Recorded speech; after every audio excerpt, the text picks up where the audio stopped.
सहनाववतु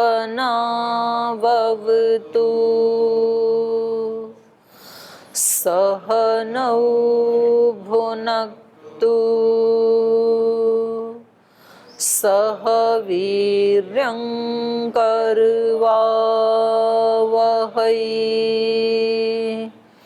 तेजस्विनावधीतमस्तु मा विद्विषावहै। ओम शांति शांति शांति।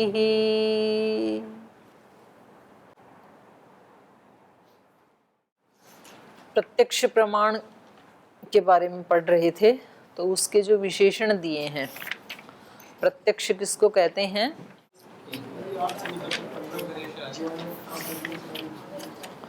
तो भाष्यकार ने बताया, इंद्रियस्य अर्थेन सन्निकर्षात् उत्पद्यते यत् ज्ञानम तत्प्रत्यक्षम। इंद्रिय और अर्थ के सन्निकर्ष से जो ज्ञान उत्पन्न होता है, उस ज्ञान को प्रत्यक्ष ज्ञान कहते हैं। अब इसके विशेषण लगाए, वो अव्यपदेश्य होना चाहिए, अव्यभिचारी होना चाहिए वो ज्ञान, और व्यवसायात्मक होना चाहिए, निश्चयात्मक होना चाहिए। तो इसका एक एक का अब परीक्षा करके बता रहे हैं भाष्यकार, थोड़ा थोड़ा। पूरी पूरी परीक्षा तो आगे करेंगे, तो यहाँ थोड़ा सा बता रहे हैं। यहाँ पर अव्यभिचारी ऐसे क्यों कहा? सूत्र में दिया ना, ज्ञान कैसा होना चाहिए? अव्यपदेशम। तो पहले तो इसकी परीक्षा की, व्यपदेश नहीं होना चाहिए। व्यपदेश, अगर अव्यपदेशम ऐसा सूत्र में नहीं पढ़ते हम, तो क्या दोष आ जाता? कल पढ़ा था हमने, बताओ जरा। अगर सूत्र में अव्यपदेश नहीं कहते तो क्या दोष आ जाता प्रत्यक्ष में? प्रत्यक्ष ज्ञान में अगर अव्यपदेश शब्द मतलब उपसर्ग नहीं लगा था, तो विशेषण नहीं लगा था, तो उन जिनको प्रत्यक्ष हुआ जो ज्ञान, अगर उन्होंने शब्दों में जो बताया, शब्दों में जो सुनेगा वो भी तो ज्ञान होगा, लेकिन उनको भी वैसे ही प्रत्यक्ष होना चाहिए, नहीं होगा ना। क्योंकि मेरे को जैसे मैंने मीठा खाया, जो रसगुल्ला खाए, तो दूसरे को अगर जो नहीं खाया उसको तो ज्ञान होगा, मैं बोलूँगा खीर की जैसा है। लेकिन खीर नहीं, ऐसे भी नहीं बोलोगे आप खीर की जैसा। आप तो ये बोलोगे कि ये बहुत मीठा था, तो एक ज्ञान उसको हुआ ना कि ये पदार्थ जो है ये कैसा है? मीठा है, तो ज्ञान तो उसको भी हो गया। तो अगर यहाँ पर अव्यपदेश नहीं बोलते तो इसके प्रत्यक्ष में और सुनने वाले के प्रत्यक्ष में कोई अंतर नहीं रहता, जबकि अंतर तो होता है। खाने वाले की जो अनुभूति है, उसका जो ज्ञान है वो बिल्कुल अलग है, और सुनने से जो ज्ञान हुआ वो बिल्कुल अलग है। तो ये सुनने वाले के ज्ञान को भी प्रत्यक्ष कहा जाता, यदि यहाँ पर अव्यपदेश विशेषण नहीं डालते तो। अब क्योंकि ये डाल दिया अव्यपदेश, तो अब इस सुनने वाले व्यक्ति को ये पदार्थ मीठा है, इसको सुनने से जो ज्ञान हुआ उसको ज्ञान तो मानेंगे, लेकिन उसको प्रत्यक्ष ज्ञान नहीं मानेंगे। ठीक है जी। ऐसे ही दूसरा विशेषण क्या डाला? अव्यभिचारी। और इन्होंने यहाँ एक बात और कही, अव्यपदेश का वो समझाते हुए इन्होंने कहा कि जैसे आपने रसगुल्ला खाया, आपको एक अनुभूति हुई, आपने कहा कि ये जो पदार्थ दिखाई दे रहा है ये मीठा होता है, तो एक ज्ञान उत्पन्न हुआ ना। और फिर उस व्यक्ति ने भी वो खा के देखा, तो जो उसने सुना था उस ज्ञान में और एक ज्ञान जो अभी हुआ है इसको खाने के बाद, इस ज्ञान में कोई अंतर नहीं है, जैसा बताया था वैसा ही पाया। तो यदि यहाँ पर अव्यपदेश नहीं कहते तो ज्ञान तो एक ही जैसे है ना दोनों, तो इस ज्ञान को भी, सुने हुए ज्ञान को भी फिर हम प्रत्यक्ष कहने लगते, तो उसको हटाने के लिए अव्यपदेश कह दिया। और दूसरा विशेषण डाला अव्यभिचारी। तो इसका क्या उदाहरण दिया था कल? ग्रीष्म ऋतु में, मतलब गर्मी के मौसम में, अगर भूमि में कोई सूर्य का किरण होता है तो उसमें रिफ्लेक्शन होता है, होने से पानी जैसा दिखाई देता है उसमें। तो उसमें पास जाके देखेगा तो वो भी तो जान है, लेकिन वो खंडित हो जाता है जाके, तो वो पानी दिखाई दे रहा है दूर से, अगर उनको भी एक तो जान तो हो रहा है दूर से, अगर सच में आप वो ये प्राणी बोलो होता। इंद्रिय और अर्थ का सन्निकर्ष हो रहा है। इंद्रिय चक्षु इंद्रिय है और अर्थ वहां पर वो सूर्य की रश्मि है। तो इंद्रिय और अर्थ का सन्निकर्ष हो रहा है। जी। दोनों के सन्निकर्ष से एक ज्ञान भी उत्पन्न हो रहा है। क्या ज्ञान उत्पन्न हो रहा है? तो पानी है है। तो इस ज्ञान को भी प्रत्यक्ष कहा जाता यदि ये विशेषण नहीं डालते। तो इस विशेषण ने आकर के क्या काम किया? इस विशेषण ने बताया कि ये जो आपका ज्ञान है ये व्यभिचारी है। व्यभिचारी मतलब अभी तो आपको पानी दिख रहा है पर वहां जाके देखेंगे तो पानी है नहीं, तो ज्ञान का व्यभिचार हो गया। तो जहां ज्ञान का व्यभिचार हो जाता है उस ज्ञान को प्रत्यक्ष नहीं कहा जाएगा। किस ज्ञान को प्रत्यक्ष कहा जाएगा? जो आप जिस ज्ञान का व्यभिचार ना हो। मानो कि सचमुच वहां पर पानी है तालाब में, तो उस पानी के साथ मेरी चक्षु इंद्रिय का सन्निकर्ष हुआ और मुझे ज्ञान उत्पन्न हुआ कि वहां पर पानी है, और वहां जाके मैंने देखा तो पानी था। तो मेरे पहले वाले ज्ञान का और वहां जाकर के जो ज्ञान उत्पन्न हुआ, इन दोनों में कोई व्यभिचार नहीं है, एक ही जैसा ज्ञान है। ठीक है। अब तीसरा है व्यवसायात्मक। तो इसका एक उदाहरण दे रहे हैं। दूरात हो गया था ना ऊपर वाला, तो आ गया ना समझ में। और ये समझ में आ गया था, यद अतस्मिस्तद इति तद व्यभिचारी, यत्तु तस्मिस्तद इति तद अव्यभिचारी। प्रत्यक्ष। तस्मिस्तत् मतलब तस्मिस्तत् और अतस्मिस्तत् का अर्थ क्या है? जल से भिन्न विकिरण जो जैसा नहीं है उसको मतलब वैसा मानना। ये क्या हो गया? तस्मिन् तद है जो जैसा है उसको वैसे ही जानना। हाँ, तो पहले वाला जो था सूर्य की रश्मि से जो ज्ञान हुआ वो क्या है? अतस्मिस्तत्। सूर्य की रश्मि में जल है नहीं और उसमें जल को मानना, ये क्या हो जाएगा? अतस्मिस्तत्। और तालाब के पानी में पानी मानना, ये क्या हो गया? तस्मिस्तत्। दूरात् चक्षुषा ही अयम अर्थ पश्यन् अवधारयति धूम इति वा रेणु इति वा। जैसे किसी व्यक्ति ने दूर से देखा, दूरात् चक्षुषा आंख से देखा, और ही अयम अर्थम किसी पदार्थ को देखा, पदार्थ को देख करके पश्यन् अवधारयति उस पदार्थ को देखते हुए अवधारण करता है, उसको ज्ञान उत्पन्न होता है। कुछ दिख रहा है वहां पर, ये धूली है या धुआं है, ऐसा लगता है व्यक्ति को। तो ज्ञान तो हुआ ना, एक कुछ तो है, ये तो ज्ञान हुआ। और वो जो पदार्थ है या धूली है या धूम है, उसके साथ चक्षु इंद्रिय का सन्निकर्ष भी हुआ। तो ये सूत्र क्या कह रहा है? इंद्रिय और अर्थ के सन्निकर्ष से उत्पन्न जो ज्ञान वो प्रत्यक्ष होता है। तो इंद्रिय का अर्थ के साथ सन्निकर्ष भी हुआ, ज्ञान भी हुआ, लेकिन विशेषण डाल दिया कि केवल इतने को ही प्रत्यक्ष नहीं कहेंगे, वो ज्ञान व्यवसायात्मक होना चाहिए। व्यवसायात्मक मतलब निश्चयात्मक। अब इसको निश्चय नहीं है, ये कह रहा है ये धूल है या धूम है, संशय है ना, तो निश्चय नहीं है इसको। तद एतत् इंद्रियार्थ सन्निकर्षोत्पन्नम अनवधारणम ज्ञानम प्रत्यक्षम प्रसज्ये। यदि हम ये विशेषण नहीं लगाते तो इंद्रिय और अन्य अर्थ के सन्निकर्ष से उत्पन्न ये जो ज्ञान है, इसमें कोई अवधारणा तो है नहीं। अनवधारण ज्ञानम, जो बिना निश्चय वाला ज्ञान है, वो भी प्रत्यक्षम प्रसज्जे, वो भी प्रत्यक्ष होने लगता। इसलिए सूत्र में सूत्रकार ने क्या कहा? निश्चयात्मक, व्यवसायात्मक।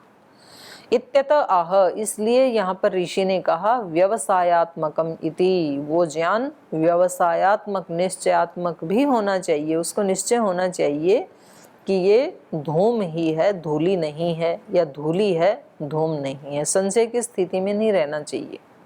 संशय की स्थिति है तो वो प्रत्यक्ष नहीं है। फिर न च एतन् मंतव्यम आत्म मनः सन्निकर्षजम एव अनवधारण ज्ञानम इति। कह रहे हैं यहाँ पर अनवधारण का मतलब ये नहीं समझ लेना चाहिए कि आत्मा और मन के सन्निकर्ष से उत्पन्न होने वाला जो अवधारण, माने एक संशय तो अंदर होता है, हमारे मन में संशय उठते ही रहते हैं ना, ये ऐसा है या ऐसा है। और एक संशय होता है बाहर के पदार्थों में, तो कह रहे हैं कि केवल अंदर जो अनवधारण होता है उसी को ही यहाँ पर नहीं लेना चाहिए कि भाई मन में मान लो किसी के संशय नहीं है, किसी व्यक्ति ने ये सोच लिया कि नहीं पक्का ये धूम ही है, तो इतने मात्र से वो प्रत्यक्ष नहीं कहा जाएगा, वो वहां जाकर के भी धूम ही मिले तब प्रत्यक्ष कहा जाएगा। तो कोई व्यक्ति ये ना सोच ले न च एतत् मंतव्यम आत्म मन सन्निकर्षजम एवं अनवधारण ज्ञानम इति, आत्मा और मन के सन्निकर्ष से जो अनवधारण ज्ञान होता है उसी को ही यहाँ पर हटाया जा रहा है, ऐसा कोई ना सोच ले, बल्कि वहां जाकर के स्थूल रूप से भी वो ज्ञान अनवधारण वाला नहीं होना चाहिए, वैसा ही मिलना चाहिए, तब उसको प्रत्यक्ष कहेंगे। चक्षुषा ही अयम अर्थम पश्यन् न अवधारयति यथा च इंद्रियेण उपलब्धम अर्थम मनसो उपलब्धते। कह रहे हैं अयम अर्थम, इस पदार्थ को, चक्षुषा ही अयम पश्यन्, आंख से देखते हुए, न अवधारयति, अवधारण नहीं कर पाता है, धूल है या धूम है। यथा च इंद्रियेण उपलब्धम अर्थम, जैसे कि इंद्रिय से उपलब्ध पदार्थ को मनस उपलब्धते, फिर मन के द्वारा प्राप्त किया जाता है। पहले इंद्रिय और अर्थ का सन्निकर्ष हुआ, आंख को पहले ज्ञान हुआ कि ये रूप है, फिर मन को उसका ज्ञान होता है। एवं इसी प्रकार से इंद्रियेण अनवधारयन् मनसा न अवधारयति, तो कह रहे हैं उसी प्रकार जब इंद्रिय को अनवधारण होता है तो मन को भी अनवधारण ही होता है। जैसे बाहर इंद्रिय को अवधारण होता है कि भाई ये निश्चित रूप से धूम है, तो उसके बाद मन को भी ये अवधारण होता है कि ये निश्चित रूप से धूम है। तो जैसे ये अवधारण होता है वैसे ही अनवधारण की भी प्रक्रिया यही है। यदि इंद्रिय से अनवधारण है तो मन को भी अनवधारण ही होगा। ठीक, यच्च एतत् इंद्रिय अनवधारण पूर्वकम मनसा अनवधारणम तद विशेषापेक्षम विमर्श मात्रम संशय न पूर्वम इति। तो कह रहे हैं यच्च एतत्, तो वह यह इंद्रिय अनवधारण पूर्वकम, पहले तो इंद्रिय को अवधारण नहीं हुआ, आंख को ही विश्वास नहीं हुआ कि धूल है या धूम है, तो इंद्रिय के अनवधारण पूर्वक मनसा अनवधारणम, फिर मन में भी अनवधारण होता है। तो ये जो अनवधारण ज्ञान है बाहर भी और अंदर भी, तद विशेषापेक्षम, इसको विशेष की अपेक्षा है, क्योंकि संशय है ना, अनवधारण है, तो जहां जहां अनवधारण होगा, जहां जहां संशय होगा, वहां पर विशेष ज्ञान की अपेक्षा होती है। अंदर से ये अपेक्षा होती है कि मैं इसको ठीक से जानूं कि ये धूम ही है, धूल नहीं है, या धूल ही है, धूम नहीं है। तो यहाँ ही विशेष की अपेक्षा होती है। विशेषापेक्षम विमर्श मात्रम, ये जो विशेष की अपेक्षा से जो विमर्श मन में उठता है उसको क्या कहते हैं? संशय। न पूर्वम इति, और ये जो संशय है ये पूर्व वाले के बिना नहीं हो सकता है। पहले इंद्रिय के अनवधारण के बिना मन में अनवधारण नहीं हो सकता है। पहले इंद्रिय में अनवधारण होगा, फिर उसके बाद आत्मा और मन का जो सन्निकर्ष है उसमें अनवधारण होगा। सर्वत्र प्रत्यक्ष विषये ज्ञातु इंद्रियण व्यवसाय, तो कह रहे हैं सब जगह जो प्रत्यक्ष का विषय है उसमें इस ज्ञाता का इंद्रियण व्यवसाय, इंद्रिय से पहले निश्चय होना चाहिए। व्यवसाय माने निश्चय। इस ज्ञाता को अपने इंद्रिय के माध्यम से ये स्पष्ट ज्ञान होना चाहिए, निश्चयात्मक ज्ञान होना चाहिए कि ये ऐसा ही है, ऐसा नहीं है, उसको प्रत्यक्ष कहेंगे। पश्चात मनसा अनुव्यवसाय, और जब वो इंद्रिय से निश्चय कर लेता है तो फिर मन से निश्चय करता है। पहले तो आंख को ये स्पष्ट होता है कि ये धूम ही है, फिर मन कहता है हाँ ये धूम ही है। और उपहत इंद्रियाणाम अनुव्यवसाय अभावात इति, और यदि कहीं इंद्रिय उपहत है, उपहत इंद्रियाणाम, इंद्रियों के उपहत होने से अनुव्यवसाय, अनुव्यवसाय होगा, फिर वहां पर निश्चय नहीं होगा। अभावात, अनुव्यवसाय अभावात इति, तो अनुव्यवसाय का अभाव होने से, अनुव्यवसाय न होने से, माने निश्चयात्मक ज्ञान न होने से। यदि इंद्रिय किसी की आंख ठीक काम नहीं कर रही है तो भी अनिश्चय हो जाता है, और संशय से भी, ठीक आंख हो तो संशय से भी अनिश्चय हो जाता है। लेकिन प्रत्यक्ष तभी कहेंगे जब उसमें निश्चयात्मक ज्ञान हो। आत्मादिषु सुखादिषु च प्रत्यक्ष लक्षणम वक्तव्यम। कह रहे हैं ठीक है, चलो बाहर की वस्तुओं का तो आपने बता दिया कि प्रत्यक्ष क्या है, इंद्रियार्थ सन्निकर्षोत्पन्नम ज्ञानम प्रत्यक्षम। इंद्रिय और अर्थ के सन्निकर्ष से उत्पन्न होने वाला ज्ञान प्रत्यक्ष है, बशर्ते कि उसके ये तीन विशेषण हो। वो ज्ञान कैसा हो, अव्यभिचारी हो और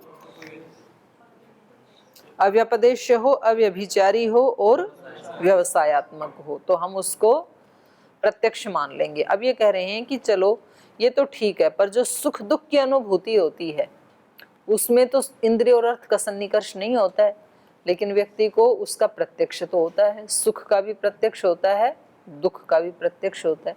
तो उस सुख दुख की अनुभूति के लिए तो आपको इस सूत्र में आत्मा और मन का सन्निकर्ष ऐड करना ही पड़ेगा। केवल इतना लक्षण बनाने से अंदर के प्रत्यक्ष तो इसमें नहीं आ पाएंगे, है ना। तो कह रहे हैं आत्मादिषु सुखादिषु च, आत्मादि का प्रत्यक्ष करने के लिए भी, अब आत्मा का साक्षात्कार किसी को करना है तो वहाँ इंद्रिय और अर्थ का तो सन्निकर्ष होता नहीं है, लेकिन आत्मा का प्रत्यक्ष तो करते हैं योगी जन। तो इसलिए आपका ये जो लक्षण आपने बनाया ये पर्याप्त नहीं है, आपको इसमें संशोधन करना पड़ेगा। तो आत्मादिषु सुखादिषु च, और सुख दुख आदि का प्रत्यक्ष भी होता ही है, तो इनके प्रत्यक्ष लक्षण तो आपको कहने ही पड़ेंगे सूत्र में। इस लक्षण मात्र से तो इनका प्रत्यक्ष नहीं हो पाएगा। आत्मादिषु सुखादिषु च प्रत्यक्ष लक्षणम वक्तव्यम, क्योंकि अनिंद्रियार्थ सन्निकर्षजम हि तत् इति, क्योंकि आत्मा का जो साक्षात्कार है वो भी अनिंद्रियार्थ है, वहाँ इंद्रिय और अर्थ का सन्निकर्ष नहीं होता है। और सुख दुख आदि का जो ज्ञान है प्रत्यक्ष है, वहाँ पर भी इंद्रिय और अर्थ का सन्निकर्ष नहीं होता है। तो कह रहे हैं इसके लिए तो आपको कुछ नया लक्षण बनाना ही पड़ेगा। इंद्रियस्य वै सतो मनसः इंद्रियेभ्यः पृथक उपदेशो धर्म भेदात् भौतिकानि इंद्रियाणि नियत विषयाणि। तो कह रहे हैं इंद्रियस्य वै सतः मनस, ये कह रहे हैं मन इंद्रिय होते हुए भी, मनसः इंद्रियस्य वै सतः इंद्रियेभ्यः पृथक उपदेश धर्म भेदात्। कह रहे हैं यद्यपि आप ये कह सकते हैं कि मन भी तो एक इंद्रिय ही है ना, अंतःकरण बोलते हैं ना, इंद्रिय मतलब करण, तो 5 करण तो बाहर हैं और 6ठा करण अंदर है, तो उसको क्या बोल देते हैं, अंतःकरण।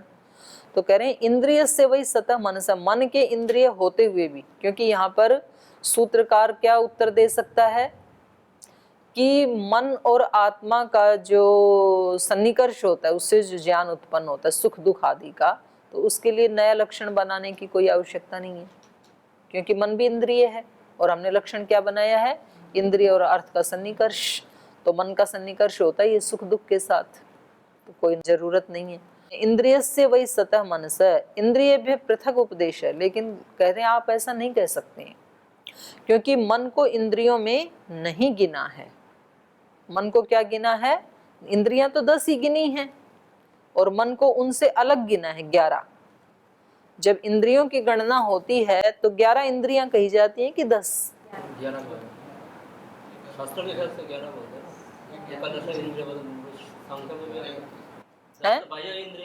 नहीं, यहाँ की बात न्याय दर्शन में जब इंद्रिय का गणन किया जाएगा तो कितनी इंद्रियां बताई हैं, मन का अलग गणना की ना इन्होंने, न्याय ने तो अलग गणना की है ना, इंद्रियों में तो गिना नहीं इसको। तो कह रहे हैं इसलिए क्योंकि आपने इंद्रियों में तो गिना नहीं मन को, मन का अलग सूत्र है, मन का अलग लक्षण 16 नंबर सूत्र है ना मन के लिए, युगपत ज्ञानानुपत्तिर मनसोलिंगम। और इंद्रियों के लिए क्या कहा है, भौतिकानि इंद्रियाणि, हैं? ये तो बता दिया ना, भूतों से बनने वाले घ्राण रसन चक्षु त्वक श्रोत्राणि इंद्रियाणि भूतेभ्य, तो गिनती करी दी ना। इंद्रियां भौतिक हैं और ये इंद्रियां हैं, तो इसमें मन तो कहीं आया नहीं। तो इसलिए आप इंद्रियार्थ सन्निकर्ष कहने से मन का ग्रहण तो नहीं कर सकते हैं। ठीक है, तो ये इसलिए इन्होंने कहा इंद्रियस्य वै सतो मनसः, यद्यपि मन भी एक इंद्रिय है, लेकिन इंद्रियेभ्यः पृथक उपदेशः धर्म भेदात। लेकिन आपने, क्योंकि मन भौतिक नहीं है ना, भूतों से नहीं बना ना मन, तो इसका धर्म भेद होने से आपने भी मन को अलग गिना है। मन को गिना है 16 नंबर में आपने, और इंद्रियों को गिना है 12 नंबर में। तो वहां तो स्पष्ट ही आपने बता दिया कि इंद्रियां ये 5 हैं और ये भूतों से बनी है, भौतिक हैं। भौतिकानि इंद्रियाणि नियत विषयाणि, आपने ही बताया कि इंद्रियां क्या हैं, भौतिक, घ्राण रसन आदि बता दिया ना। तो ये भौतिक हैं और नियत विषयाणि, इनके अपने अपने विषय नियत हैं, और मन का तो कोई नियत विषय है नहीं, तो मन को आप इंद्रिय में नहीं ले सकते हैं। तो इसलिए आपका लक्षण अधूरा है। इंद्रियार्थ सन्निकर्षोत्पन्नम ज्ञानम, इतना कहने से आप सुख दुख का ग्रहण तो नहीं कर सकते हैं, तो आपको कुछ अलग कहना ही पड़ेगा। भौतिकानि इंद्रियाणि नियत विषयाणि सगुणानाम च एषाम इंद्रिय भाव इति। सगुणानाम का मतलब है किसी एक गुण विशेष की अधिकता वाली भी हैं ये इंद्रियां। जैसे चक्षु इंद्रिय में किस गुण की अधिकता है, तेज की, घ्राण में पृथ्वी की। तो ऐसे कह रहा सगुणानाम च एषाम इंद्रिय, ऐसे मन में तो है नहीं किसी एक गुण की अधिकता। मनसस्तु, मन क्या है, मनसस्तु अभौतिकम, मन तो अभौतिक है, 5 भूतों से नहीं बना है मन।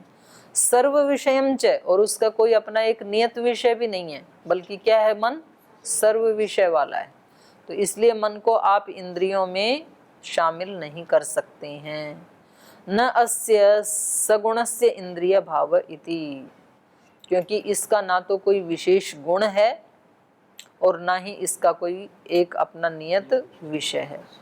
सती च इंद्रियार्थ सन्निकर्षे सन्निधिम असन्निधिम च अस्य युगपत ज्ञानानुपत्ति कारणम वक्ष्यामि। और कह रहे हैं सती च इंद्रियार्थ सन्निकर्षे, इसका इंद्रिय और अर्थ के साथ सन्निकर्ष होने पर सन्निधिम असन्निधिम च अस्य, इंद्रिय का किसी अर्थ के साथ जब सन्निकर्ष होता है तो मन की वहाँ सन्निधि होती भी है और नहीं भी होती है। मानो मेरे सामने कोई चीज़ रखी हुई है और मेरा इंद्रिय का उस अर्थ के साथ सन्निकर्ष हो रहा है, पर जरूरी नहीं है कि उस समय मेरा मन का भी इसके साथ सन्निधि हो सकता है कि मेरा मन कहीं और हो। तो फिर कोई व्यक्ति बोलता है आपके सामने कौन सा पौधा रखा था, तो मैं कहती हूँ मुझे तो ध्यान नहीं है क्योंकि मेरा मन कहीं और चला गया था। तो कह रहे हैं सती च इंद्रिय अर्थ सन्निकर्षे, इंद्रिय और अर्थ का सन्निकर्ष होने पर भी अस्य सन्निधिम असन्निधिम च, इस मन की तो सन्निधि भी होती है असन्निधि भी होती है। सन्निधि हो भी सकती है, सन्निधि नहीं भी हो सकती, दोनों संभावनाएं हैं। क्योंकि इसका लक्षण ही क्या है, युगपत ज्ञानानुपत्ति कारणम मनसोलिंगम, ऐसे है ना। तो ये हम आगे बताएंगे वक्ष्याम 1:16 में हम बताएंगे। तो इससे भी क्या पता चलता है कि मन का ग्रहण इंद्रिय के कहने से नहीं हो पाएगा। तो इसलिए कह रहे हैं मनसश्च इंद्रिय भावात् तन्न वाच्यम लक्षणांतरम इति।